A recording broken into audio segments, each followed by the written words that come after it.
Shoemaker has her doctorate of philosophy from Clare State University, which is a CAPER accredited program. She also has a master's as an education specialist and a master of art, both with distinction. She's a licensed professional counselor. She has served as a school counselor. She has supervised our school counseling interns, and she has also been a middle school teacher, among many other contributions. Today, Dr. Shoemaker is going to be talking with us about neuroscience and learning and the implications of that for school counselors. Thank you so much. Thank you. Thank you for glad to be here. I just want to make a couple of notes. One being that in 20 minutes, this is if you really wanted to do more, get in with more information. My references actually have some great sites to go to. So I just want to start with that there's only so much we can do in 20 minutes. Let's hope this is going to go. Okay, so I want to start with some objectives for my students, and that's the other thing I wanted to say, that when I do this with my students, I typically break it up with activities in between. So over the course of 20 minutes, we're not going to have time to do activities, but I might mention where I might do them along the way.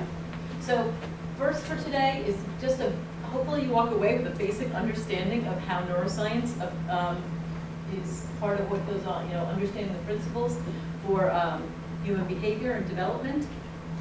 Secondly, how those principles apply to student development and learning, and how we can use them as school counselors. And then finally, I'll talk a little bit about some interventions that school counselors would be able to use with students with neuroscience in mind. Okay, so I'm going to start with a quick neuroscience lesson.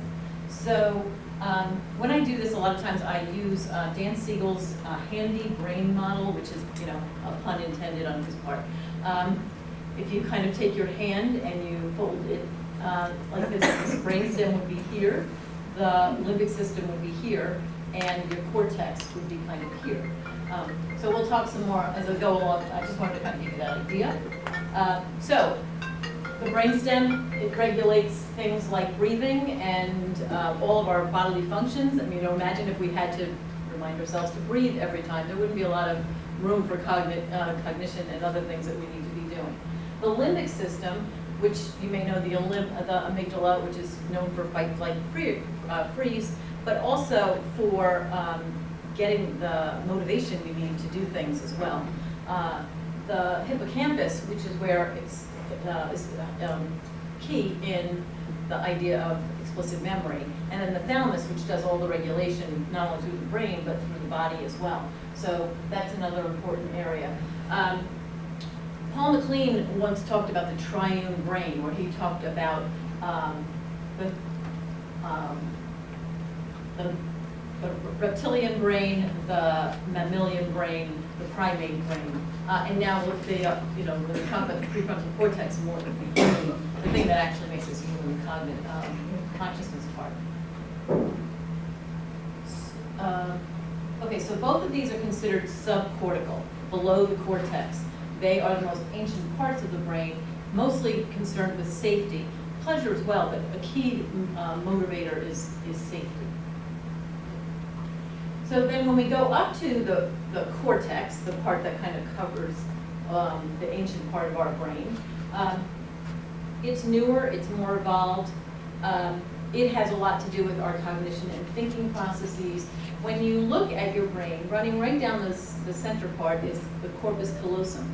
And why that's important is, well, we are not, the key point is that we have an integrated brain. We're not parts. It's not this part's running now and this part's running later, or different kinds of things. They're integrated. One or another may have control at the moment, but it's always an integrated process. For some people, it's more, it's better integrated for some people than for others. Things like trauma can get in the way of a brain functioning the way it's supposed to. So that corpus callosum, the key thing about that is all of these fibers run back and forth, right to left, allowing for certain kinds of information to happen. For example, in something like being able to tell a story, the autobiographical things are in the right, are controlled by the right hemisphere, but your language and the use of words, linguistical parts are on the left. So in order to tell a cohesive story, you need to have this crossover between the parts that are allowing for that to happen. So the most evolved part of our brain is the prefrontal cortex, which brings about conscious thought. And then right here, kind of right behind where our eyes are, that middle prefrontal cortex, if you look at the things that are kind of controlled by that area, bodily regulation, attuned communication, emotional balance, fear extinction, flexibility, insight, empathy, all of the things that really do make us human and make us able to kind of function in healthy ways within our lives. So I'm just going to pop this up. Dan, I said Paul MacLean had the triune brain. Rick Hansen talks about it this way. We look at it like the reptilian, the mammalian, the primate, and then the human part of our brains. So I would actually show a video of Dan Siegel doing this with my class, so they can kind of see people who are the thought leaders in action and some of the things that they have to say. So as I said before, our brains are integrated, not only integrated within the brain, but integrated within our bodies. And for a long time in counseling, it seemed like we were only working with the brain, or we were only working with the body. So much of the research now is really about how we have to see ourselves as an embodied, that our brain is part of this embodied system. And many of the therapies that are coming out are actually now body-based. So, our central nervous system is the brain stem, and the spinal cord. From there, the peripheral nervous system is, all the nerves that kind of go off from the spinal cord to all our different organs and parts of our body. And so that is actually how the whole process is kind of controlled. So if I ask you to notice your big toe on your left foot, you had to hear that, it had to go in through, had to be processed, you had to go down and notice what was going on in your toe, bringing it all the way back up to the brain, and we do it, in a split second. But, we can actually have more control over some of these things as we go along. So a key thing that we're learning about on the peripheral nervous system is we have a somatic system, which is all about, voluntary movement, and an autonomic system, which is involuntary body movement. And a key piece that's been found on there is off the autonomic, we have the sympathetic, which is our move, approach, go, and the parasympathetic, which is more about slowing down, about rest and digest. And when we think in our fast-paced world, how many people are kind of stuck in go all the time? You notice it with people, when you have a hard time going to sleep at night and being able to settle down. There's a key thing related to the parasympathetic in a response to stress, and this particular nerve, which is ancient, which is the vagus nerve, and it produces, the concept of neuroception is related to the vagus nerve. In any situation or any person, do I sense them as safe or dangerous? And if they're dangerous, then we need to mobilize or immobilize, that fight, flight, freeze thing. Or if they're safe, then we can engage. So when we think about learning, if it's not a safe environment, it's hard to engage when everything within you wants to either get the heck out of there or shut down.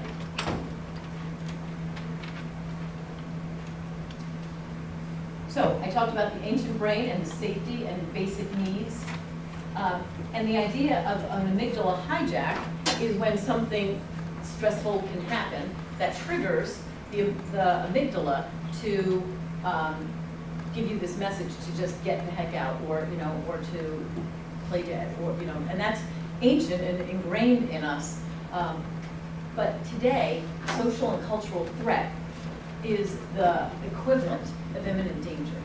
So when a child is in a classroom feeling unsafe, like I said, the feeling is just wanting to get out, wanting to disrupt, just wanting to change the system.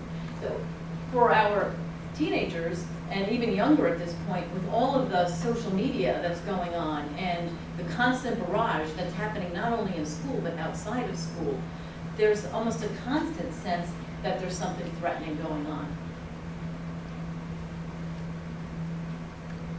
So, looking at this, you know, we had our little symbols up on the brain before. You know, what do you find in common between these two? In this case, they're both babies. They're both wearing green. They're both concerned with safety and you know, being fed, things like that. But what's different about them? The frog is much better at hopping. Right, so the lizard has a lot more movement and a lot more things that it can do. The lizard's actually born as a mini-me, hatched as a mini-me. It goes off into the world and starts doing everything. So we know that babies come into the world doing pretty much nothing, right? We have to kind of do everything for them. So what Rick Hansen says is basically, you know, if we look at all of the, you know, the different parts of the brain and the parts that are developing, in a baby, really the first two are developed, and from there on, it's kind of they're growing the other parts of their brain and the things that happen related to the other part of the brain. So an infant, until at least about 18 months, maybe longer, can't put down explicit memories. So things that happen to that baby prior to 18 months, they're not going to have a memory of that. That doesn't mean that their body doesn't know that it's there, but they can't recall a memory to bring up. So that's why trauma in that early age is such a problem, because what it comes out is there's something wrong with me. You know, they don't understand what the situation is. It's just there's something wrong with me. So they can become social beings within the world. And so that's a really important process that neuroscience is just finding more and more findings that are kind of applying to it. Attachments kind of come back in a big way recently because of the things related to neuroscience. So a key thing in that is that the way that the brains are developing, there's a lot that goes on in that age to about toddlerhood, and then there's a whole new set of things that goes on right around adolescence. And that time in adolescence, what's happening is the brain's fully developed. Now it's doing something called myelination, which is coding all of those pathways that are going on and making them faster. And in all this development, it goes bottom to top, right to left. So the development from baby, bottom to top, right to left. So you start to see, they start to get implicit memories. They start to be able to talk. They start to be able to, you know, like babble about little stories that are going on. They eventually get to the point where they can tell a cohesive story of what's going on. In the myelination, everything is speeding up, bottom to top, right to left, like 30 times faster. And the amygdala is already way faster. So imagine for the adolescents who automatically now all of a sudden their amygdala has become super speed, but their prefrontal cortex has not. Right? We see impulsivity, we see some less than good judgment on some of the things that they're doing. They're learning to be able to do many of the things, but their brain is kind of speeding up. But the key thing about that is when that process is happening, it's a second chance to rewire the brain very quickly. So one of the cool things is that even though you may have developed, you know, poor pathways based on some of the things that have happened, we can do something different about it. And change the pathways as we go along. I have a slide that's going to talk about it in a minute, probably. So I'm just going to go on to the things. So it used to be in adolescent development, it was like, you just got to get through it. You just got to get to the other side, and then you're an adult, and then you're fine. Dan Siegel says there's actually some really important things that are happening in adolescence that are the precursor to having a healthy development across the rest of your lifespan. So the first of that is they, you know, we all know that they get to be novelty seeking. That novelty seeking creates motivation, internal motivation that and increases the drive for rewards. But that internal motivation, think about as adults, when we get motivated on the thing that we want to do in life, or you know, a hobby that we've got, we get really all in there. That's one of the things that they're learning to do at that point in time. That's a key developmental issue. Emotional intensity. So may see that impulsive side, but it creates passion and vitality as they develop. Creative exploration, again, new ways of thinking and sparking innovation. They may be pushing back on the adults in their lives, you know, and parents really kind of hate it. But that's part of that process of understanding boundaries and understanding, you know, they're thinking in new and different kinds of ways and trying it out. And usually when they're doing that with somebody, it's because they feel safe enough to do it. So it's kind of a healthy thing. And then social engagement, which that having supportive relationships is the #1 indicator of well-being across the lifespan. But there's also that idea of peer pressure that goes on, which then can, you know, go in with the impulsivity and winding up, you know, so oftentimes when they're really impulsive, there's 2 or more of them together, and somebody felt kind of pressured to do more than they might have done before. So I wanted to talk a little about, you know, the effects of oppression, trauma, and stress on learning is really important to understand too, and what it does to the brain. So the long-term effect of cortisol is damaging to brain functioning, to physical and mental health, to the immune system going forward. So children who, if you are aware of the ACEs study, when they talk about having 4 or more adverse childhood events, can actually create blood pressure issues, autoimmune issues across the lifespan. There's a whole lot of things that even when they may get to a healthier place, it can still have an impact on health. And along those lines, so here are some of the things. Children living in poverty with low social status, insecure attachments, dealing with racism, things like that, it actually can impair neural development, language development, and memory. And then you add in living in poverty, and a key thing is not to stereotype, because there are families who live in poverty who are doing everything that they can to work with their children. But some of the research shows that children living in poverty start school with tens of thousands of less words than children who live in middle class and upper class homes. So part of that may be, you know, helping parents in poverty get some of the resources that they need, and helping them understand how important it is for early reading and early talking and those kinds of things.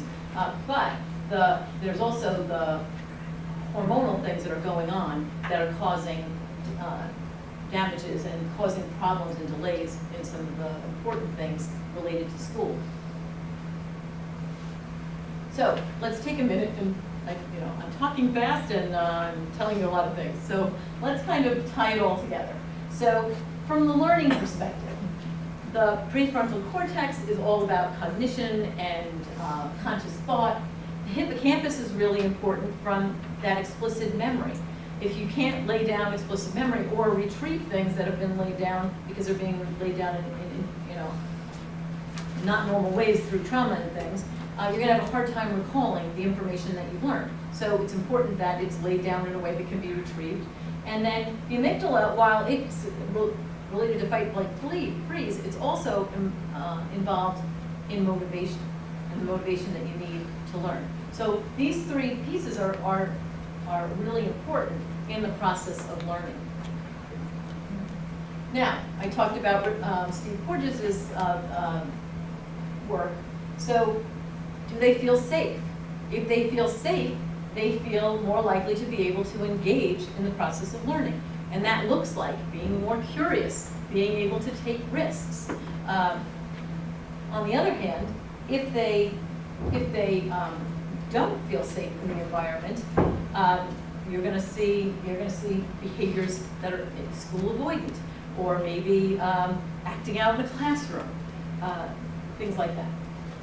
So we can, moving away is kind of hiding, not wanting to get engaged. Moving toward may look like people pleasing within the class, and which teachers love, but it may not mean that the child is engaging in the same way. And then that moving against, where they're going to take you on. I feel threatened, you're going to feel threatened, and how that interacts in a classroom. We see kids that are acting out, or and we can look at that as acting out behavior, or we can look at it as a sign that they're trying to find a way to get their needs met in order to be able to move on. So the key thing here is that neuroplasticity. It's a neutral thing. It sounds, neuroplasticity is great that it's creating all these new neural networks. But what are you doing with it and what are you using it for? If you're using it and being curious and learning and doing all these great things, you're developing all these healthy pathways. But on the other hand, it's by habit. So if your habit is that you don't ever do your homework, or or you start using substances and things like that, your brain is happy to, take those pathways and reinforce them as well. So the important thing is that in schools we have the opportunity to help create healthy pathways. And again, at the point that they're in their adolescence, when it's happening really fast, for students who may have been disengaged prior to that, to be able to re-engage them, help them find ways to use their brain in healthy ways, creating the new pathways as they go along. Okay, so applying neuroscience to counseling practice, here are some important ways to combat amygdala. Whenever we're having avoidant kind of behavior and fight, flight, freeze type of responses, the amygdala is involved. And when that happens, using Dan's handy model, one of the things, if you look at his handy model, the amygdala is here, the prefrontal cortex is here, right here where the fingertips are. There's a whole bundle of nerves that are going back, of pathways that are going back and forth between the amygdala, the prefrontal cortex. So it's a really important thing. He uses when the amygdala is triggered, you flip your lid. All of a sudden, and while your brain isn't actually doing that, that actually is what our brain is doing. It shuts down the thinking process to the prefrontal cortex. I mean, think about this in our ancient times. The tiger comes into the room and, which way should I go?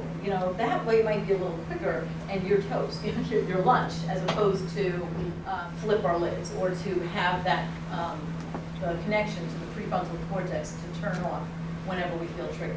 Now, if that happens a lot within the course of the classroom, the child's not going to be able to learn. So it's really great to understand that these 4 ways are really simple ways to kind of get the prefrontal cortex back online and to relax that amygdala. So a couple of deep breaths can actually lower the temperature within the brain. But also, for whatever reason, that idea of actually mindfully breathing in, holding it, and breathing out resets the prefrontal cortex. It calms down the amygdala. Movement. So let's say you're trying to work with a student and get them to breathe, but they're too upset. You can go take a walk with them. Let's just walk and move. And when I'm doing the breathing with students, I usually try to start a little higher and then slow it down. If I'm walking with them, if they need to walk fast, I'll move fast and then kind of slow it down and allow them to talk and kind of process. There's some research that talks about actually when we're moving forward, whether you're on a treadmill or you're actually walking, that there's a process, it allows your brain to process information too. I don't know if any of you gone out for a walk and all of a sudden the idea pops into your head that you've been trying to figure out as you go along. Play is a really important thing, which is less and less of it's happening in schools these days, but it's a really important way. So you can kind of playing, laughing, joking in an appropriate way. And then the idea of developing mindfulness, which is where I actually did my research. So developing a mindfulness practice allows the reset of the brain's default response. So someone who's easily triggered because of trauma or things that have happened in their past, over time, the process of learning mindfulness actually can reset the brain's default. It strengthens the cognitive control through the PFC, the prefrontal cortex, and it also decreases that emotional reactivity of the amygdala. And it actually, small doses have been shown to do it at this point. It doesn't have to be that you're on a mat 20 minutes a day or an hour a day. Small bursts within the classroom on somewhat of a regular basis is enough to do it. Okay, so they're all important components of ensuring brain health. All of these things within the life of a child. And I would say play, there's more and more research that we as adults should be doing more of it as well. Or more at home. Okay, so neuroscience findings are highly supportive of counselor emphasis on these 5 things: listening, communication, empathy, counseling, attending skills, building strengths and wellness. I think that within the school counseling field, we're spending much more time realizing we need to be talking about strengths, not just deficits related to children. That everyone has strengths, and helping them build on their strengths is really important. So the other thing is, it basically suggests that most things, that most counseling theories and practices are on target as far as helping make changes in the brain in a healthy way. One of the things that is not is negativity, like spending too much time on negative things. So that doesn't mean we don't ever talk about negative things. It just means if we continue to stay focused on negative things, our clients don't tend to make as much progress as they would if we focus more on positives and taking what they've gained through situations and things like that. So we have an evolutionary bias towards negativity on purpose. We needed to know that if there was something coiled up right there in front of us, that we see it as it's a snake and jump. Even if it's a rope, we may feel embarrassed, but we're still alive. If we just think, it's just another rope, we may wind up dead. So we have this need to have this negativity bias. But in our day and age, we don't have the same kinds of threats. But if we can get very hung up on threats, and we can see every social thing as a threat. And when we do that, it tends to have higher depression, we have higher anxiety, and we are seeing that in schools a lot. And for school counselors these days, we need to be able to work with that, because 80% of children who have a diagnosable disorder don't seek any treatment. Their families aren't seeking treatment. So they're in our schools, and we're working with them regardless of whether we're seen as mental health counselors or not. So understanding how we can work with them is really important. So that negativity bias is necessary for survival, but too much of it builds that self-reinforcing circuitry within our brain towards negativity. So effective focus on wellness, positives, and strengths can overcome that negativity bias. And 2 great interventions. Rick Hansen has one that's taking in the good, that's really about figuring out how to savor, moments of our lives that are working well. And Marty Seligman, What Went Well, or 3 Good Things. And that honestly, Marty Seligman did this study that was in Time magazine at one point. He had all these people doing it. He basically lists 3 things that went well and why for a week, a day, for a week. And it warded off depression for a couple of months. It's kind of, a very simple thing to do, but that focus on positives can be really important. And as school counselors, we can help our children, our teachers, realize that they can create assignments where they're allowing them to focus on strengths and focus on things that went right, as opposed to always, critically looking to pick at the bad things, or at least to have the balance related to that. And then including wellness activities, exercise is so important for our brain. We've been hearing about it for our body for a long time, but it seems to be, the magic bullet in helping our brain stay healthy as well. Helping our students or clients talk about, whatever's going on, and then reframe it into a positive light. What did I gain out of that? What do I know now that I didn't know then? How might I use this in other ways in my life? Having strong interpersonal relationships. So as school counselors, it's really important for us to make sure, that we notice what's going on with students who are feeling isolated and helping them make the connections. And then again, meditation and little doses are found to do an awful lot.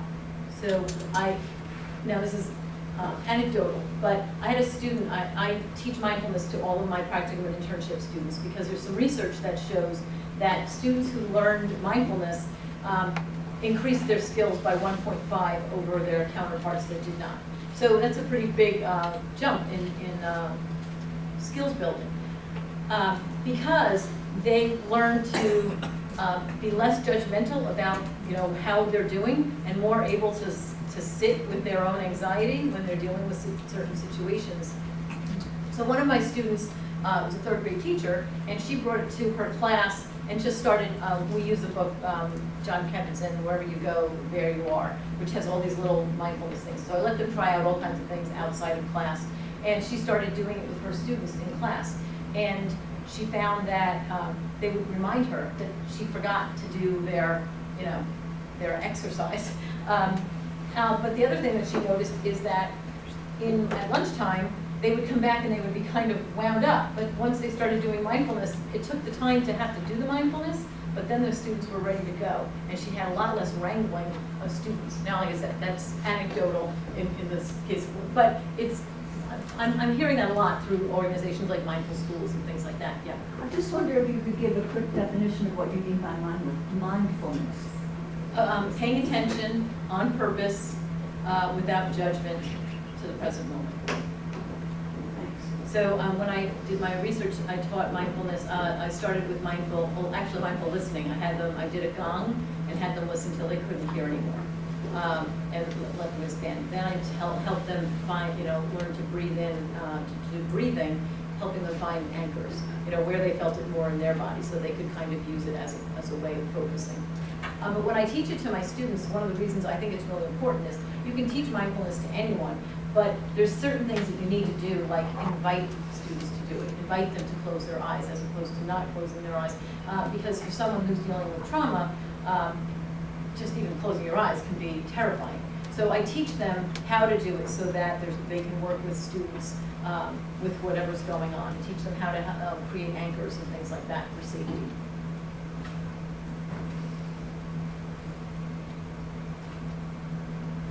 Okay, so this slide is just, these are a whole bunch of different interventions that have been found to be helpful through a neuroscience lens.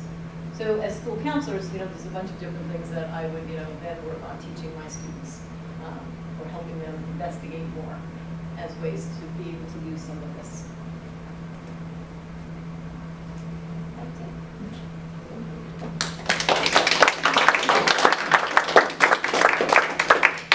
Any questions? Do you think, two-part question, do you think school counselors can implement all of those things first, or should be trying to implement all of those things? And second, how do you teach your future school counselors to deal with the fact that they're going to be asked to do a lot of things other than provide direct service? Does that make sense? Yeah. Okay. So I don't know that they would do all of these things. It gives them kind of an idea of some of the things that they can do. I have a colleague who is a student assistance counselor, and she has brought yoga into the school. I think that, narrative therapy is one that we often work with school counselors, that idea of being able to tell a story in a different way, being able to look through it. I know EFT is emotional frequency, the tapping. I know school counselors who teach tapping. I think the gratitude, the savoring, those are simple things, right, that you can kind of, even be school-wide climate kinds of things that you can do. So I think and the core conditions, that empathy and congruence, we need to be doing those things. So some of them we better be doing, and some of them, like not everyone's going to have animal-assisted therapy, but I do know a school that did that as well. So, I mean, these are things that I do think that schools are doing some of. Now, the neurofeedback, I don't think they were doing in school. But even knowing about that's an important thing in being able to refer students for help. So And then the second part, yeah. So the second part is, right. So having been a school counselor myself, the ASCA model is very specific on what we're supposed to do and what we're not supposed to do. And the reality is that in most schools, you're going to have to do things that are not part of what ASCA says we should be doing. So I teach them the whole, I teach them what are the more beneficial things. I am starting to see, this is probably the third full year at this point that I've been doing a practical internship with students in one of the schools that I've been at.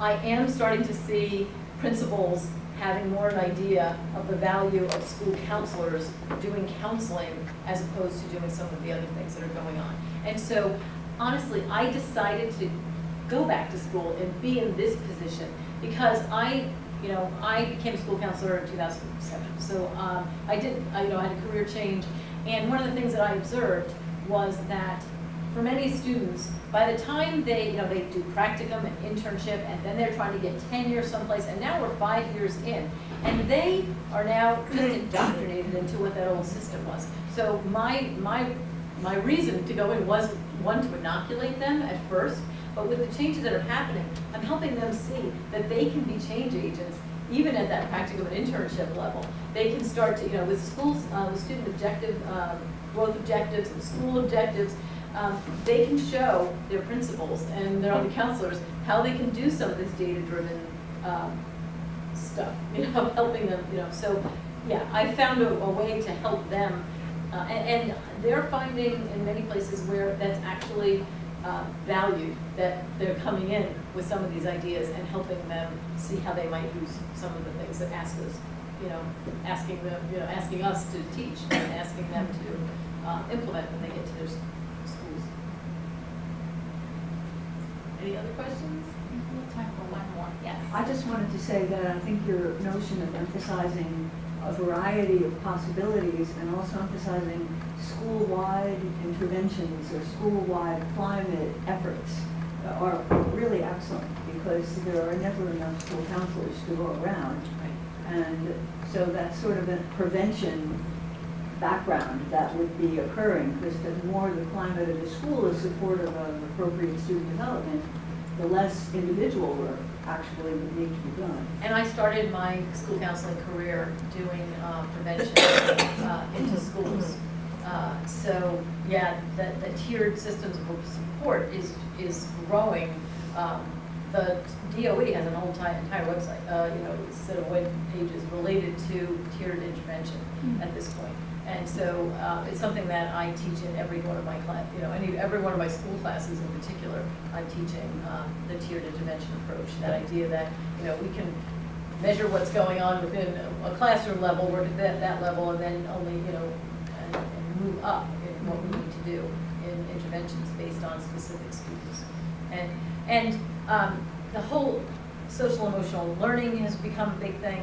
The whole idea of the research is really showing that our most vulnerable students are getting more out of those universal interventions. Everybody grows some, but the most vulnerable students grow a lot. And that idea that we're not stigmatizing them, we're not pulling them out of the classroom, that there's something wrong with you. It's kind of happening within the classroom. Organically, they're getting to hear what other people would do. That whole idea of learning together and growing together is really showing some great things. Thank you so much.